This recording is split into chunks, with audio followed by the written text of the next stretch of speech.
Suffering हमेशा आपकी choice होती है।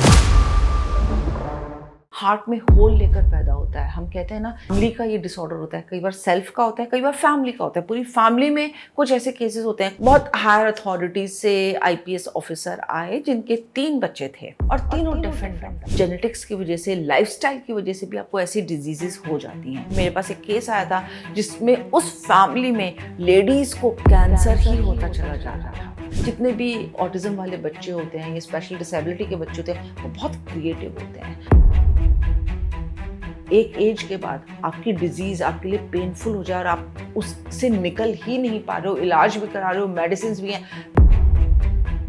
हर एक को डिजीज नहीं होती। कुछ लोगों को बहुत पेन होता है, जैसे गठिया का रोग हो गया, अर्थराइटिस हो गया। जॉइंट्स पेन का मेटाफिजिकल रीजन ये होता है कि आप परिवार को जोड़े रखना चाहते हैं।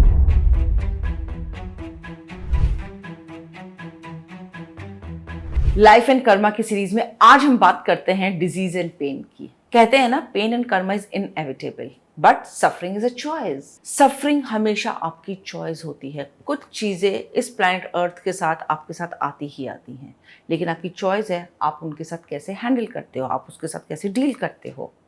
बच्चों में हम सबकी जान अटकती है ना। हमारे घर के जो बच्चे होते हैं, हम हमेशा चाहते हैं वो खुशहाल में रहें, बहुत अच्छे से पले बढ़ें, अच्छे इंसान बने, उन्हें कोई भी डिजीज़ ना हो। ज़रा सा उन्हें अगर चोट भी लग जाती है तो हमारा अंदर से मन कितना दुखी हो जाता है। शायद ये मैं आप सबके दिल की बात कह रही। ये वीडियो आप उन्हीं लोगों के लिए है जिनके घर में कुछ ऐसे बच्चे हैं जिन्हें हो सकता है एपिलेप्सी हो, डाउन सिंड्रोम हो, कुछ स्पेशल डिसेबिलिटी हो, कुछ उनके साथ ऐसा हुआ है डिजीज़ेस में, ऑटिज़म में, डिस्लेक्सिया में, कि वो अपनी लाइफ को ठीक से नहीं चला पा रहे। एंड ट्रस्ट मी, यही चीज़ पेरेंट्स को, उनके घर वालों को, उनके सिबलिंग्स को अंदर ही अंदर बहुत दुख भी देती। तो यहाँ पर आते हैं कि हम इसको एक्चुअली में क्यों ये प्रॉब्लम्स आती हैं, क्यों कोई बच्चा हार्ट में होल लेकर पैदा होता है। हम कहते हैं ना, इतना छोटा सा बच्चा, इसने क्या बुरे कर्म किए। बच्चे तो भगवान का रूप होते हैं कि ये इस तरह से पैदा हुआ कि इसे ओपन हार्ट सर्जरी के लिए जाना पड़ रहा है, या इसकी आर्टरीज अलग जगह पर हैं, या इसे मेंटल डिसऑर्डर है। होती है ना ये बातें। पर आज हम इसमें बारीकी से देखेंगे कि ऐसा बच्चे के साथ होता क्यों है, या किसी के साथ भी क्यों होता है। देखो, जब मेरे पास इस तरह का कोई क्लाइंट आता है अपने बच्चों को लेकर, तो मैं सबसे पहले उनसे कहती हूँ कि प्लीज़ आप अपने आकाशिक रिकॉर्ड्स करवाइए, बच्चे के कराइए, जिससे मुझे पता चलेगा कि इनका नेगेटिव कर्मा क्या है, इनका क्या नेगेटिव ब्लॉक है, या ये कहाँ पास्ट लाइफ से कोई कर्स ओथ वाव लेकर आ रहे हैं जो वो ये इस तरह से जन्मे। तो मुझे वहाँ से उनकी कार्मिक स्टोरी पता चलती है। फिर मैं ये देखती हूँ कि अच्छा, कुछ चीज़ों में होता है कि फैमिली का ये डिसऑर्डर होता है, कई बार सेल्फ का होता है, कई बार फैमिली का होता है। पूरी फैमिली में कुछ ऐसे केसेस होते हैं, कुटुंब में होते हैं ऐसे। मैं एक केस आपको बताती हूँ। मेरे पास एक बहुत हायर अथॉरिटीज से आईपीएस ऑफिसर आए जिनके 3 बच्चे थे, और वो ऐसी बात करते, कहते हैं मैडम देखो, वैसे तो बच्चे, मैंने बहुत मन को सांत्वना दे ली है, लेकिन कभी कभी मेरे मन में ना बड़ी तकलीफ होती है, और मैं इसलिए आपसे आकाशीय कोर्स करवाने आया हूँ कि मेरे 3 बच्चे और तीनों डेफ एंड डम्ब। तो मैंने ऐसा क्या किया था कि मेरे साथ ऐसा हुआ कि एक भी बच्चा मेरा ठीक नहीं है। और अब क्योंकि मैं रिटायर हो गया हूँ तो मुझे तकलीफ होती है कि मैंने छोड़कर भी कैसे जाऊँगा, किसके ऊपर, कैसे इनकी लाइफ का रहेगा। तो जब मैंने उनके आकाशीय रिकॉर्ड्स करे तो डेफिनेटली उन बच्चों की तो चॉइसेस थी, लेकिन वो ये एक ऐसा कुटुंब का लेकर आ रहे थे कि 4 फादर्स ने बहुत ज़्यादा हार्शनेस के साथ कान और आंखें कीलों से गड़वा दी थी। तो जब वो हायर रिल में गए, उन्होंने कहा ये तो ह्यूमैनिटी एक्ट के अगेंस्ट है, हमें ऐसा नहीं करना चाहिए था। तो वो ही क्लियर करने के लिए वो खुद री इनकारनेट हुए आगे, और वो इस फॉर्म में आए। और कहीं ना कहीं वो उस फादर से भी अटैच थे, रिलेटेड थे पास्ट लाइफ में। फादर ने भी ओथ लिया था कि हाँ ठीक है, मैं तुम्हारी देखरेख करूंगा और मैं तुम्हें संभालूंगा, और आगे फिर देखते हैं क्या होता है। ऐसे लोग जब ऐसा कर्मा लेकर आते हैं, ट्रस्ट मी, कहीं बहुत लार्जर लेवल पे वो अपने पूरे कुटुंब का, जनरेशन का कार्मिक खत्म कर रहे हैं। आप समझो, वो सारा कुछ मिला जुला लेकर आ रहे होते हैं। अब यहाँ तो बात आई, यहाँ पर जब मैं उस क्लाइंट से बात करने लगी तो उन्होंने कहा कि देखो जी, कुछ ऐसा था नहीं, बहुत अच्छी पोस्ट थी, लेकिन फिर मैंने कभी भी कोई 2 नंबर की कमाई नहीं कमाई। यही मन में सोच कर कि पता नहीं क्या कर्म करके आया था कि तीनों बच्चे ऐसे हुए कि अगर अब फिर ऐसी 2 नंबर की कमाई लूँगा ब्लैक की, तो आगे मेरा और कर्मा खराब होगा। पता नहीं नेक्स्ट लाइफ में मैं क्या और झेलूँगा। ऐसी सोच भी लोग रखते हैं और जो गलत नहीं है। अगर आपके साथ कुछ ऐसा हो रहा है तो देखिए, आपको कुटुंब की, जब आप फैमिली आकाशीय रिकॉर्ड्स करवाते हो ना, तो आपको सारी डिटेलिंग पता चल जाती है। और उसमें पता चलने के बाद आप उसको सारा, मैं ये नहीं कहती कि 100% ठीक हो जाता है, पर आपको कम से कम सांत्वना मिल जाती है कि हाँ भाई, ये सब क्या था, ये मैं सोल लेसन लेकर आया हूँ और मेरा लाइफ पर्पस है, ये हो रहा है जो ठीक है। एक हल्कापन आ जाता है आप में। जब आपको नोइंग आ जाती है ना, तो आप बहुत रिलीव्ड हो जाते हो। ये सारी बातें हैं, लेकिन कई बार बहुत ज़्यादा जेनेटिक्स की वजह से, लाइफस्टाइल की वजह से भी आपको ऐसी डिजीजेस हो जाती हैं, जो कि मैं बिल्कुल डिनाई नहीं करती, जो कि बहुत ज़रूरी भी है।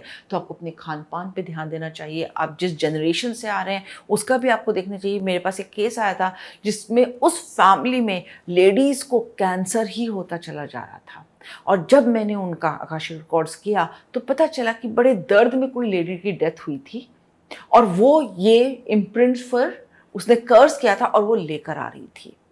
तो कई बार हम चाहते ना चाहते कुछ ऐसे बंधनों में बंध जाते हैं जो लॉजिकली हमें समझ नहीं आते, पर मेटाफिजिकली हायर रिल्म में वो सब हमारे हाईएस्ट बेनिफिट के लिए होते हैं। और आपको एक बात बताऊं, जितने भी ऑटिज्म वाले बच्चे होते हैं या स्पेशल डिसेबिलिटी के बच्चे होते हैं, वो बहुत क्रिएटिव होते हैं, बहुत सेंसिबल होते हैं। वो जानते हैं, वो आपसे ज़्यादा अच्छे से चीज़ों को देख सकते हैं। वो उन, जो हम कहते हैं ना, एक फोर्थ डायमेंशन, फिफ्थ डायमेंशन के जो बीइंग्स होते हैं विदाउट बॉडीज, उनसे कम्युनिकेट करने लगते हैं, बहुत अच्छे से करते हैं, और उनके मैसेजेस उन्हें पता चल जाते हैं। तो आप देखो, आप ऐसे बच्चों से बात करोगे तो आपको सरप्राइज होगा, अरे तुझे कैसे पता ये होने वाला था, ये हो गया, जो तूने कहा वो हो गया।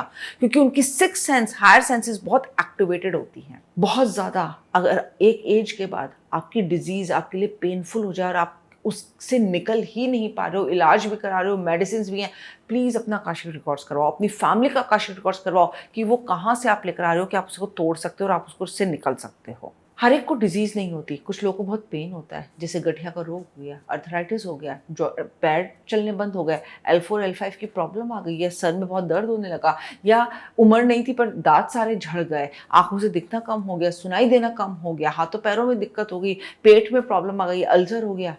इसका रीज़न ऑफ कोर्स आपका लाइफस्टाइल, प्रेजेंट लाइफ में जो आपके बिलीव्स हैं, किस कदर आप किस कंडीशनिंग में पले बड़े हैं, वो बहुत मैटर करता है। अगर आपको हर वक्त रोका टोका गया, आप अपनी इच्छा की ज़िंदगी नहीं जी पाए हैं, तो आप देखोगे कि आप अंदर से बहुत कुंठित होते हैं। और आप ऐसे लोगों को ना, मैंने जनरली देखा है कि वो सफोकेटेड हो जाते हैं, उनको एस्थमा हो जाता है एक एज के बाद जाके, या वो बहुत ज़्यादा कफ करने लगते हैं। इसी तरह से अगर आपको अपनी फ्रीली काम नहीं करने दिया गया, तो ऐसी लेडीज़ को जॉइंट्स पेन होने लगता है या पैरों में दर्द होने लगता है। जॉइंट्स पेन का मेटाफिजिकल रीज़न ये होता है कि आप परिवार को जोड़े रखना चाहते हो। जोड़े रखना चाहते हो किस कीमत पर? अपनी कीमत पे, कि आप सहते चले गए। क्यों? क्योंकि बस घर ना बट जाए, लोग ना अलग हो जाएं। ये तो हमारी शान के खिलाफ होगा कि मैं आई और मैंने घर तोड़ दिया। ये सच नहीं होता है।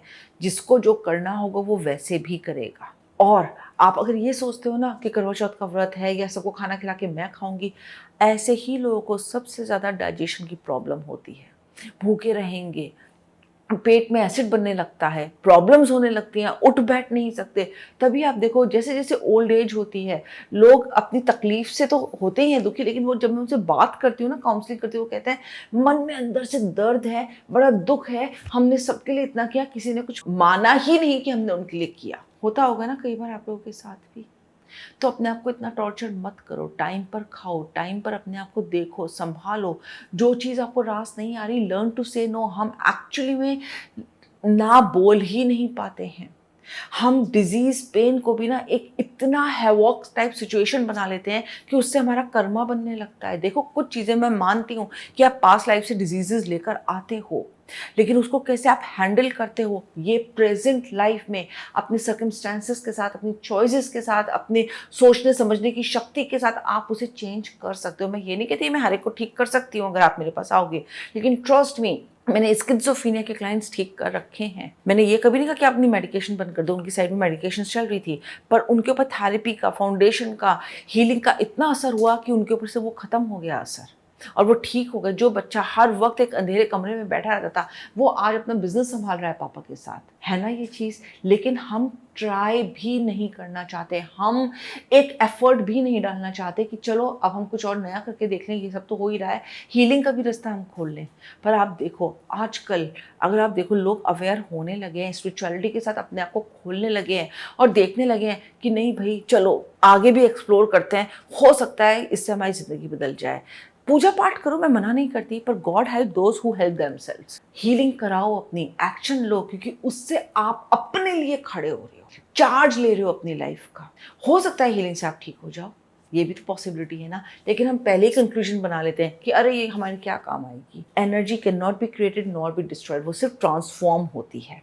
आप कभी भी एनर्जीज को ट्रांसफॉर्म कर सकते हो। मैं ये नहीं कहती कि बिल्कुल ऑटिज्म खत्म हो जाएगा या बिल्कुल ही डिसलेक्सिया खत्म हो जाएगा, पर आप सही चैनलिंग समझ जाओगी कि कैसे आप एनर्जीज को ठीक से चैनल कर सकते हो जो आपके हाईएस्ट गुड के लिए है। हो सकता है ना कि पास्ट लाइफ से आप ये कर्मा लेकर आ रहे हो और आपको वो पूरा करना है, तो ठीक है ना, इट्स ओके। पर इतना इंडिपेंडेंट हो जाओ, दूसरों के ऊपर डिपेंडेंसी मत रखो कि कोई ना हो तो आप बिल्कुल बस बैठ गए, ये तो मत करो। अपने साथ अपने लिए खड़े हो। इस सीरीज़ में मेरा यही मंशा थी कि मैं ये सारे टॉपिक्स डिस्कस करूं, जिससे कि आप अपनी लाइफ को अच्छे से चार्ज कर सको। हर वक्त ब्लेम ना करो कि पता नहीं क्या करके आया हूं कि लाइफ अच्छे से चल ही नहीं रही है। अगर कर्मा कभी आपका ख़राब था तो आप उसे अच्छा भी कर सकते हो, क्योंकि कर्मा सिर्फ एक रिफ्लेक्शन है, वो आपको प्रिजन में नहीं रखता है। आप उसके क्रिएटर हो, आप अपनी सोच से उसे एक प्रिजन में रखते हो। वो ईको है आपकी आवाज़ का, जो आपने एक्शंस किए हैं ना, वो सिर्फ कर्मा उसका एक ईको है, उससे ज़्यादा कुछ भी नहीं है। पर हम ये बात समझते ही नहीं कभी। हम ये सोचते हैं पता नहीं हमने क्या कर दिया। अगर आज आप किसी को हेट्रेट कर रहे हो तो डेफिनेटली वो कल आपके पास लौट कर आएगा ही आएगा, क्योंकि मिरर है कर्मा। जो दिखाया वही तो लौट कर आया, और कई बार मल्टीफोल्ड होकर आता है।